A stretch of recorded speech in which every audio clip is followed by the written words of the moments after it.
நம்ம இன்றைக்கி லேர்ன் பண்ண போகிறது 3 காம்பனன்ட்ஸ் பற்றி. இதான் லாஸ்ட் 3 காம்பனன்ட்ஸ் பிசி பில்டிங்கில். அதில் ஃபர்ஸ்ட் ஒன் வந்து மதர் போர்ட், அடுத்தது கிராஃபிக்ஸ் கார்டு, அதுக்கப்புறம் வந்து ஹீட் சிங்க். இதில் உங்களோட பிடிஎஃப்ல ஹீட் சிங்க் பற்றி எதுவுமே இருக்காது. எக்ஸாம்லேயும் ஹீட் சிங்க் பற்றி எதுவுமே கேட்க மாட்டாங்க. ஹீட் சிங்க்னு சொல்லலாம், கூலர்னு சொல்லலாம், லிக்விட் கூலர்னு சொல்லலாம். இதெல்லாமே one and the same. Learn பண்ணிக்குவீங்க. பட் உங்களுக்கு இந்த கிளாஸுக்கு அப்புறம் இதை கற்றுக்க வேண்டிய தேவையே கிடையாது. இன்ட்ரெஸ்டடாக இருக்கிறவங்க லேர்ன் பண்ணிக்கலாம், அவ்வளோதான். ஸ்டார்ட் பண்ணலாமா? இதில் ஃபர்ஸ்ட் நம்ம லேர்ன் பண்ண போகிறது கிராஃபிக்ஸ் கார்டை பற்றி. ஐ திங்க் இந்த கிராஃபிக்ஸ் கார்டை நான் உங்களுக்கு சொல்லித்தரதை விட நான் உங்களுக்கு 5 மினிட்ஸ்க்கு ஒரு கதையை சொல்கிறேன். அந்த கதையை மட்டும் நீங்கள் கவனிச்சிங்கனாவே போதும். உங்களுக்கு கிராஃபிக்ஸ் கார்டு வந்து லைஃப் லாங் நீங்கள் மறக்கவே மாட்டீங்க. நேற்று நம்ம என்ன லேர்ன் பண்ணோம்? ப்ராசஸர் பற்றி. கரெக்டாக? இப்போது ப்ராசஸர் ரொம்ப எக்ஸ்பென்சிவ், ஆனால் ஸ்லோவான ப்ராசஸர்ஸ் வந்து ரொம்ப சீப். கரெக்டாக? இப்போது மோஸ்ட் எக்ஸ்பென்சிவ் ப்ராசஸர் எது? நாம் நேற்று பார்த்தா 6 லட்ச ரூபா ப்ராசஸ். எஸ், அதை விட காஸ்ட்லியாக இருக்குது. பட் உங்களுக்கு தெரிஞ்ச அதில் மோஸ்ட் எக்ஸ்பென்சிவ் ப்ராசஸர் நேற்று பார்த்தா 6 lakh rupee ப்ராசஸர். ஆனால் அதுலேயே வந்து கொஞ்சம் ஏரியா ஒர்க் ஆகலைன்னா கம்மி காஸ்ட்டுக்கு விற்பாங்களா? இன்னும் நிறைய ஏரியா ஒர்க் ஆகணும் இன்னும் கம்மி காஸ்ட்டுக்கு விற்பாங்களா? ஸோ அப்படியே ரொம்ப ரொம்ப ரொம்ப ரொம்ப ஸ்லோவாக இருக்கிற ஒரு ப்ராசஸரை வெறும் 10 ரூபாய்க்கு விற்பாங்க. வெறும் 10 ரூபாய்க்கு. ஆனால் அது வந்து ரொம்ப ரொம்ப ஸ்லோவாக இருக்கும். 6 லட்ச ரூபா ப்ராசஸர் வந்து 8 செகண்ட்ஸில் பண்ணுற ஒரு ஒர்க்கை நாங்கள் இங்கே ட்ரை பண்ணி பார்த்தோம். 8 செகண்ட்ஸில் முடிக்கிற ஒரு ஒர்க்கை அந்த ப்ராசஸ், அந்த 10 ரூபா ப்ராசஸ் பண்ணுறதுக்கு நாங்கள் கால்குலேட் பண்ணது 2 to 3 days எடுத்துக்கொண்டு. ஏன்னா அது 1 மணி நேரம் ஆகும், பெருசாக 1% ஆஃப் த ஒர்க் கூட முடிக்கல. ஸோ வி ஜஸ்ட் கால்குலேட்டட் அது 2 to 3 days எடுத்துக்கணும். அப்போ அவ்வளோ ஸ்லோவாக இருக்கிறப்போ 10 ரூபாய்க்கு விற்றாவே ஒன்றும் வாங்க மாட்டாங்கல்ல, அப்படி விற்பாங்க. ஆனால் அது அப்போ கூட யாரும் வாங்க மாட்டாங்க. இந்த மாதிரி மார்க்கெட் சிச்சுவேஷன் இருந்துச்சு. இது ஒரு சைடு இது போயிட்டுருக்கு. இன்னொரு பக்கம் ஒரு வீட்டுக்குள்ளே பார்த்தீங்கன்னா, நான் சொல்கிறது அப்படியே இமேஜின் பண்ணுங்கள். ஒரு கதையை பாட்டி கதை கேட்குற மாதிரி இமேஜின் பண்ணிட்டே வாங்க. இல்லை, ஒரு சின்ன பையன் கதையை கேட்குற மாதிரி இமேஜின் பண்ணிட்டே வாங்க. அந்த வீட்டுக்குள்ளே ஒரு சின்ன பையன் இருக்கான். மேபி ஒரு 8th 9th படிக்கிற பையன் வச்சுக்கோங்க. அவனுக்கு வீடியோ கேம் விளையாடுறதுனா ரொம்ப பிடிக்கும். ஸோ எப்போ பார்த்தாலும் கேம் விளையாண்டுட்டே இருக்கான். ஆனால் என்ன ஆகுது, அவங்க அம்மா அப்பா அவனை திட்டிகிட்டே இருக்காங்க. இந்த சுச்சுவேஷனில் ஒரு புது கேம் வருது, சூப்பர்வான கேம். ஆனால் அவங்க கிட்ட இருக்கிற கம்ப்யூட்டரில் அந்த கேம் ரொம்ப ஸ்லோவாக தான் வரும், நின்று ஸ்டக்காகி தான் வரும். ஸோ அவனுக்கு அந்த கேமை நல்லா விளையாடணும்னு ஆசை. அதுக்கு அவங்க அம்மா அப்பாட்ட போய் நான் ஒரு புது கம்ப்யூட்டர் வாங்கலாமா அப்படின்னு கேட்டால் எதுக்குன்னு கேட்பாங்க. கேம் விளையாடுனா மண்டையிலேயே தட்டி போய் படிடான்ருவாங்க. ஸோ கேட்க முடியாது. இப்போது அவனுக்கு அவன் கையில் இருக்கிற காசை போட்டு ப்ராசஸர் அப்டேட் பண்ண முடியுமான்னு பார்க்குறான். அவனோட பர்த்டேக்கு வந்த பணம் அது இதுன்னு கொஞ்சம் கொஞ்சமாக இருக்கணும். அதை சேர்த்து ஒரு 10,000 ரூபா இருக்குது. 10,000 ரூபாய் வச்சு அவன் நல்ல ப்ராசஸர் வாங்க முடியுமா? வாய்ப்பே இல்லை. 10,000 ரூபாய்க்கு ஒரு மொக்க ப்ராசஸர் தான் கிடைக்கும்.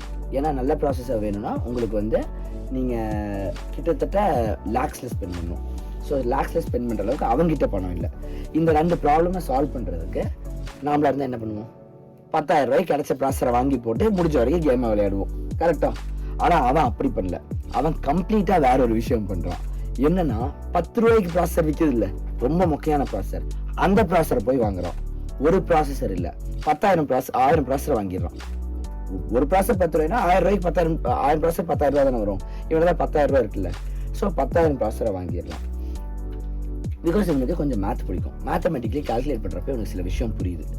இந்த 10,000 ப்ராசஸரை வச்சு இவன் ஒரு போர்டு செஞ்சான்னா அந்த 6 லட்ச ரூபா ப்ராசஸரை விட பெட்டராக இருக்க ஒரு சின்ன வாய்ப்பு இருக்குதுன்ட்டு. ஒரு சின்ன வாய்ப்பு இருக்குன்னா நம்ம ஏன் ட்ரை பண்ணக்கூடாதுன்னு ட்ரையும் பண்ணுறோம். அவன் வந்து நம்ம அந்த கனெக்ஷன்ஸ்லாம் நிறைய பண்ணி வச்சுருந்தோம் நேற்று. அந்த மாதிரி 10 ரூபா ப்ராசஸரை வச்சு கனெக்ஷன்ஸ் மேக் பண்ணுறோம். இப்போ இது எல்லாமே சேர்ந்து ஒரே சர்க்கியூட்டாக ஒர்க் பண்ணும். அதுதான் கிராஃபிக்ஸ் கார்டு. ஓகேவா? இந்த கிராஃபிக்ஸ் கார்டுக்குள்ளே அதுதான் இருக்கும். இதுக்குள்ளே பேசிக்காக 1000 சின்ன 10 ரூபா ப்ராசஸர் இருக்கும். ஓகேவா? இந்த 1000 சின்ன ப்ராசஸர் சேர்ந்து என்ன பண்ண முடியும்? கண்டிப்பாக அது பெருசாக 10,000 ரூபா ப்ராசஸருக்கு ஈக்குவலாக தானே வேலை பார்க்கும். நீங்கள் 10 கிலோமீட்டர் ஸ்பீடில் ஓடுற ஒருத்தனும் 1 கிலோமீட்டர் ஸ்பீடில் ஓடுற 10 பேர் ஈக்குவல் கிடையாது. இவங்க வந்து 10 பேர் சேர்ந்து 1 கிலோமீட்டர் ஓடிருப்பாங்க. ஆனால் ஒருத்தனே 10 கிலோமீட்டர் ஸ்பீடு ஓடிருப்பான். ஸோ இந்த ரெண்டும் வெவ்வேறு. அதை புரிஞ்சுக்கோங்க. அதே தான் இங்கே நடக்குது. ஓகே, ஸோ இதை ஒரு சைடு நம்ம தள்ளி வச்சுருவோம். ஃபர்ஸ்ட் நாம் இன்னொரு கொஸ்டின் கேட்கலாம். Why do you need high performance for gaming? புரியுதா கொஸ்டின் என்னன்ட்டு? நீங்கள் கம்ப்யூட்டர் கேம் விளையாடுறதுக்கு உங்களுக்கு ஏன் அதிக பர்ஃபார்மன்ஸ் வேணும்? அதுக்கு ரீசன் கம்ப்யூட்டர் கேம்ங்கிறது வேறு எதுவுமே இல்லை. கால்குலேஷன் மட்டும்தான். ஸோ யோசிச்சு பாருங்க, ஒருத்தன் ஒரு கன் எடுத்து ஓடி போய் அவனை ஷூட் பண்ணுறான்ட்டு. அப்போ நீங்கள் என்ன நினைப்பீங்கன்னா, அவன் ஓடி போகிற ஸ்பீடையும் கன்னை வச்சு சுட்டா புல்லட்டோட ஸ்பீடையும் கால்குலேட் பண்ணுவான். கிடையாது. ஒவ்வொரு விஷயமும் கால்குலேட் பண்ணும். அவன் கன் எடுத்துட்டு ஓடுறப்ப இப்படி ஓடுறானா, கன்னு வெயிட்டை பொறுத்து அவன் எவ்வளோ தூரம் கீழே போகிறாங்கிறத கால்குலேட் பண்ணும். அவன் ஓடி போகிறப்ப நிற்கிறப்ப கொஞ்சம் இன்னொரு ஸ்டெப் போவான். அதை பொறுத்து தான் அந்த வெயிட்டை பொறுத்து அதையும் கால்குலேட் பண்ண முடியும். புல்லட்டோட ஸ்பீடை பொறுத்து அந்த ரீகால் அவ்வளோ கன்னில் சுட்டு அப்படி பின்னாடி இழுக்கும்ல, அது எவ்வளோன்னு கால்குலேட் பண்ணும். இது எல்லாத்தையும் தாண்டி அவன் நிமிர்ந்து வரான்ல, இப்போ நான் இங்கே இருக்கிறப்போ எனக்கு வந்து இவளோட ஃபேஸில் பாதி கவர் ஆயிடுச்சு, இவன் ஃபேஸில் இவன் காதே கவர் ஆயிடுச்சு. ஆனால் இப்படி நான் வர வர இவன் ஃபேஸும் இவன் ஃபேஸும் எனக்கு ஃபுல்லாக தெரியுது. ஸோ இதை 3Dல ரெண்டர் பண்ணும். அது மட்டும் இல்லை, இப்போ வந்து நான் இவ்வளோ தூரம் வந்தோடனே என்னால் இவன் காதை பார்க்க முடியும். ஸோ அதை ரெண்டர் பண்ணும். இது மட்டும் இல்லை, மேலே ஃபோன்லேயும் எனக்கு அதே மாதிரி தான் தெரியும். இப்போ இந்த சைட் ஆஃப் த ஃபோன் எனக்கு தெரியும். ஸோ இது எல்லாத்தையுமே நம்ம ரெண்டர் பண்ணணும். இது அத்தனையும் 3D. ஸோ இங்கே இருக்கிற ஒவ்வொரு ஆப்ஜெக்டையும் ரியல் டைமில் 3Dல ரெண்டர் பண்ணும். 3D என்ன கியூபாய்டு. ஸோ ஸ்கொயருக்கு ஏரியாவுக்கு ஒரு ஃபார்முலா இருக்குது. அப்போ கியூபுக்கு எப்படி இருக்கும் தெரியும்ல, இந்த ஸ்பியர்கள்லாம் இருக்கும்ல, 4πr³ பை ஏதோ வரும்ல, மறந்து போச்சு எனக்கு, அந்த மாதிரிலாம் வரும்ல, 4/3πr³ சம்திங் அந்த மாதிரி வரும். இத்தனை கால்குலேஷன்ஸையும் நீங்கள் வந்து ஒவ்வொரு ஆப்ஜெக்ட்டுக்கும் பண்ணிட்டு வரணும். எத்தனை ஆப்ஜெக்ட்ஸ் இருக்கு ஒரு இப்போ இந்த ஏரியாவில் பார்த்தீங்கன்னா எத்தனை சேர் இருக்கு, எத்தனை லைட் இருக்கு, எத்தனை பேர் இருக்காங்க, எத்தனை கண்ணாடி இருக்கு, இது அத்தனையும் ரியல் டைம் ரெண்டர் பண்ணிட்டு வரணும். எவ்வளவு கால்குலேஷன் தேவை. இதுக்கு தான் உங்களுக்கு கேமிங்க்கு அதிக பெர்ஃபார்மன்ஸ் தேவை. ஆனால் 6 லட்ச ரூபா ப்ராசஸரை விட அவன் நினைச்ச மாதிரியே வெறும் 10,000 ரூபா செலவு பண்ண 1000 ப்ராசஸ் செய்து இந்த கிராஃபிக்ஸ் கார்டு வந்து பெட்டராக பெர்ஃபார்ம் பண்ணுது. ஏன்னு பார்த்தீங்கன்னா ஒரு ப்ராசஸர் இது எப்படி பண்ணும், ஒரு ப்ராசஸர் வந்து சூப்பர் ஸ்பீட், ஆனால் அதனால அட் அ டைம் கிட்டத்தட்ட 1 or 2 ஒர்க்ஸ் தான் பண்ண முடியும். சில ப்ராசஸ் அப் டு 4 ஒர்க்ஸ் பண்ணும். ஸோ எப்படி இருந்தாலும் அது பெருசு இல்லை. அப்போ என்ன பண்ணுன்னா, இப்போ நான் இப்படி நடந்து வரேன்னா குவிக்காக இவளை ரெண்டர் பண்ணி முடிக்கணும், அப்புறம் இவனை ரெண்டர் பண்ணும், அப்புறம் இவனை ரெண்டர் பண்ணும், இவ்வளோன்ட்டு ஒரு செகண்டுக்கு 60 தடவை எல்லாத்தையும் பண்ணி முடிக்கணும். அது ரொம்ப கஷ்டம். அப்போ அது ஒரு செகண்டுக்கு 10-12 தடவை தான் பண்ணும். ஸோ அப்படி இவ்வளோ முடிச்சுட்டு இவனை முடிச்சுட்டு இதை முடிச்சுட்டு ஒவ்வொன்றா அது பண்ணிக்கிட்டே வரும். ஆனால் இப்போ இவன் செஞ்சது அப்படி கிடையாது. இவன் செஞ்சது ஸ்லோவாக இருந்தாலும் 1000 இண்டிவிஜுவல் ப்ராசஸ். ஸோ என்ன பண்ணா, ஒரு ப்ராசஸர் இவனை ரெண்டர் பண்ணும், ஒரு ப்ராசஸர் இவனை ரெண்டர் பண்ணும், ஒரு ப்ராசஸர் இவளை ரெண்டர் பண்ணும், ஒரு ப்ராசஸர் இதை ரெண்டர் பண்ணும். புரியுதா? அப்போ இப்போ நான் நிமிர்ந்து வரப்போ ஒவ்வொரு ப்ராசஸரும் ஒவ்வொன்று பண்ணும். ஸ்லோவாக பண்ணாலும் ஈஸியாக எல்லாத்தையும் பண்ணி முடிச்சிடும், அப்புறம் ஸ்லோவாக எல்லாத்தையும் பண்ணி முடிச்சிடும். எப்படி ஒர்க் ஆகுதுன்னு புரியுதா கிராஃபிக்ஸ் கார்டு? இதுதான் கிராஃபிக்ஸ் கார்டோட ஒரு சூப்பர் பவர். இதை யோசிச்சு தான் அதை பில்டும் பண்ணோம். ஸோ 10,000 ரூபா கிராஃபிக்ஸ் கார்டு கேமிங்க்கு லிட்டரலி 6 lakh rupee கிராஃபிக்ஸ் கார்டை விட ப்ராசஸரை விட பெட்டராக இருந்துச்சு. இது மார்க்கெட்லின்ட்டே ஒன்றும் இல்லை. அவன் ஃப்ரெண்ட்ஸ் அவன் சொல்கிறப்போ அவன் ஃப்ரெண்ட்ஸ் அவன்கிட்ட இருந்து வாங்க ஆரம்பிச்சாங்க. அவன் ஒரு 1000 ரூபா லாபம் வச்சு அவன் ஃப்ரெண்ட்ஸுக்கு விற்க ஆரம்பித்தான். அது அவங்க ஃப்ரெண்ட்ஸ் சொல்லி நிறைய பேர் அவன்கிட்ட வாங்க ஆரம்பிச்சாங்க. இப்படியே நிறைய பேர் அந்த சின்ன பையன் வந்து வாங்க ஆரம்பிச்சோன்னே அவங்க அம்மா அப்பா சரி நீ கேம் விளையாண்டு போகலாம், நல்லா சம்பாதிக்கிறதா விளையாடுறான்ட்டாங்க. இவன் நல்லா அதை பிஸ்னஸாக பண்ணி சம்பாதிக்க ஆரம்பிச்சோன்னே கவர்மெண்ட் குறுக்குள்ள வந்தாங்க. குறுக்குல இந்த கௌஷிக் வந்தாங்க மாதிரி கவர்மெண்ட் வந்து நின்றுட்டு எனக்கு டேக்ஸ் கொடு, நீ பாட்டுக்கு என்ன தனியாக சம்பாரிச்சிட்டு இருக்கேனாங்க. அப்போ அவன் அந்த கம்பெனியை ரெஜிஸ்டர் பண்ணான். அஃபீஷியலி NVIDIA பிரைவேட் லிமிடெட்னு ஒரு கம்பெனி ரெஜிஸ்டர் பண்ணி ஒரு பப்ளிக் லிமிடெட்னு பண்ணிட்டு IPO போய் ஒரு ப்ராப்பர் கம்பெனியோட ப்ரொசீஜர்ஸ் என்னவோ அது எல்லாமே பண்ணிட்டு அவன் வந்து பிஸ்னஸ் பண்ண ஆரம்பித்தான். ஸோ உங்களில் யாருக்கு பிஸ்னஸ் பண்ணுற ஐடியா இருந்தாலும் நான் ஃபர்ஸ்ட் இதை தான் ரெக்கமெண்ட் பண்ணுவேன். பிஸ்னஸ் பண்ணணும் உங்கள் ஆசையில் போய் பிஸ்னஸ் பண்ணாதீங்க. நீங்கள் வந்து ஏதோ ஒன்று செய்யணும், அது உங்களுக்கு ஒரு இன்கம் கொடுத்துருக்கணும், அதை வந்து பெருசாக்கலாம்னு நினச்சிப்போங்க. இப்போ ஸ்கைநெட் அப்படி தான் ஆரம்பிச்சோம். ஸ்கைநெட் ஆரம்பிச்சதோட ரீசன் வந்து நாங்கள் பிஸ்னஸாகவே ஆரம்பிக்கல. நம்ம ஸ்கூலுக்கு நம்ம காலேஜுக்கு நம்ம ஒரு சாஃப்ட்வேர் செய்யலான்ட்டு ஆரம்பித்தோம். பார்த்தா அது ரொம்ப சூப்பராக இருந்துச்சு. அதை பார்த்து மற்றவங்க எங்களுக்கும் பண்ணி கொடுங்கன்னு கேட்டாங்க. வாவ், பணம் கொடுக்குறாங்க இதுக்காக புரிஞ்சோன்னே அவங்களுக்கு கொடுத்தோம். அப்படியே நிறைய பேருக்கு கொடுத்தோம், நல்லா சம்பாதிக்க ஆரம்பித்தோம். ஸோ இந்த மாதிரி நீங்கள் பிஸ்னஸ் பண்ணீங்கன்னா தான் அந்த பிஸ்னஸ் பெருசாகிட்டு போகும். ஓகேவா? எனிவே அவன் அந்த மாதிரி பண்ணால் பிஸ்னஸ் நல்லா பெருசாச்சு. கடைசியில் என்ன ஆச்சுன்னா, கேமிங் கம்பெனிஸ் இருக்காங்கல்ல, கேமை செய்கிற கம்பெனிஸ் இருக்காங்கல்ல, இப்போ வந்து GTA செய்கிறது ராக்ஸ்டார் கேம்ஸ், அதே மாதிரி வந்து இந்த ஃபிஃபாவெல்லாம் செய்கிறது வந்து ஐ திங்க் யூனிட்டியா இல்லை யாரு யூபிஐசாஃப்ட் தான் அசாசின்ஸ் கிரீடும் செய்கிறாங்க. ஸோ இந்த மாதிரி ஒவ்வொரு கம்பெனியும் ஒவ்வொரு கேம் செய்கிறாங்களே. இந்த கம்பெனிஸ் என்ன சொல்ல ஆரம்பிச்சாங்கன்னா, நீங்கள் செலவு பண்ணி ப்ராசஸர்ஸ் அதிகமாக வாங்காதீங்க, அதுக்கு பதிலாக கிராஃபிக்ஸ் கார்டை வாங்க, இது பெட்டராக இருக்குது அப்படின்னு சொல்ல ஆரம்பித்தாங்க. ஸோ இந்த ஒரு சின்ன பையனுக்கு கேம் செய்கிற கம்பெனிஸே ரெக்கமெண்டேஷன் கொடுக்க ஆரம்பித்தாங்க. எந்த அளவுக்குன்னா, நீங்கள் சான் அண்ட்ரஸ் கேம்லாம் விளையாடிங்கன்னா அதுலேயே பில்ட் ஃபார் NVIDIAன்னு வரும். ஸோ கேமையே இவனுக்காக செய்ய ஆரம்பித்தாங்க. இவனோட கிராஃபிக்ஸ் கார்டுக்காக பயங்கர ஃபேமஸ் ஆச்சு. 2010 to 2020 இப்போ வரைக்குமே NVIDIA இல்லாமல் கேமிங்கே கிடையாது. நீங்கள் நல்ல கேம் விளையாடணும்னா கண்டிப்பாக NVIDIA கிராஃபிக்ஸ் கார்டு உங்கள் கம்ப்யூட்டரில் இருக்கணும். இந்த அளவுக்கு இந்த பையன் வந்து ரீச் ஆனாப்ல.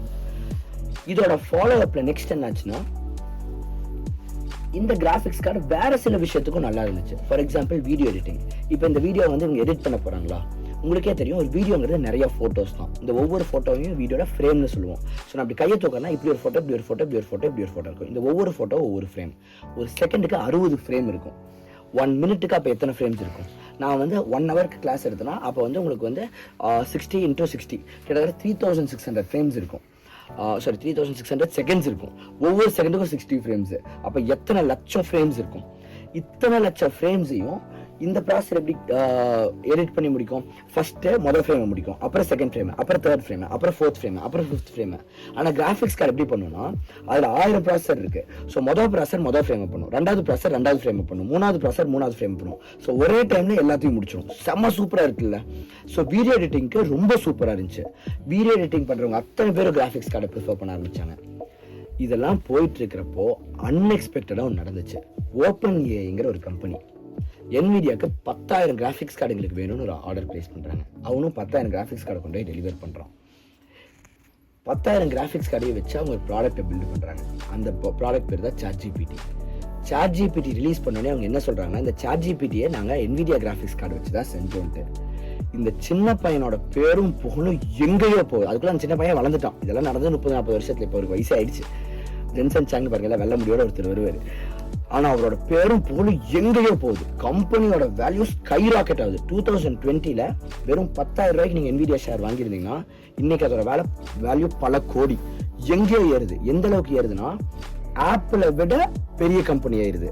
ஸோ ஒரு சின்ன பையன் கேம் விளையாடுறதுக்காக செஞ்ச ஒரு ப்ராஜெக்ட் வந்து ஆப்பிளை விட அதிகமாக சம்பாதிக்குது. சொல்ல போனால் இன்னைக்கு ஆப்பிள்ங்கிற கம்பெனி உயிரோடு இருக்கிறதுக்கு ரீசனே NVIDIA தான். NVIDIA கிராஃபிக்ஸ் கார்டை வச்சு மட்டும்தான் ஆப்பிள் சிரியவே செஞ்சுட்டு இருக்கான்.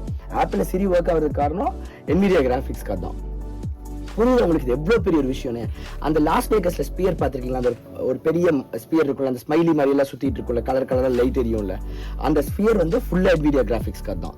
நீங்க கிட்டத்தட்ட பார்க்குற முக்காவாசி கிராஃபிக்ஸ் ரிலேட்டட் விஷயம் வந்து NVIDIA கிராஃபிக்ஸ் கார்டு தான். நீங்க பார்த்த நல்ல நல்ல மூவிஸ் எல்லாம் எல்லா மூவிஸுமே NVIDIA கிராஃபிக்ஸ் கார்டு இல்லாமல் பண்ண மாட்டாங்க. ஸோ இந்த NVIDIA கிராஃபிக்ஸ் கார்டு வந்து எல்லா இடத்துலையும் யூஸ் பண்ண ஆரம்பிக்கிறாங்க. அந்த பையன் வந்து வேர்ல்ட் ரிச்சஸ்ட் லிஸ்ட்ல உள்ள வரும். அந்த company world's number 1 richest company. இன்னைக்கு வந்து இப்போ ஸ்கைநெட்ட கொஞ்சம் பணம் இருக்கு, கூகுள்கிட்ட பணம் இருக்கு, ஆப்பிள்கிட்ட பணம் இருக்கு. இவங்க எல்லாத்த விட அதிகமான பணம் NVIDIAட்ட இருக்கு.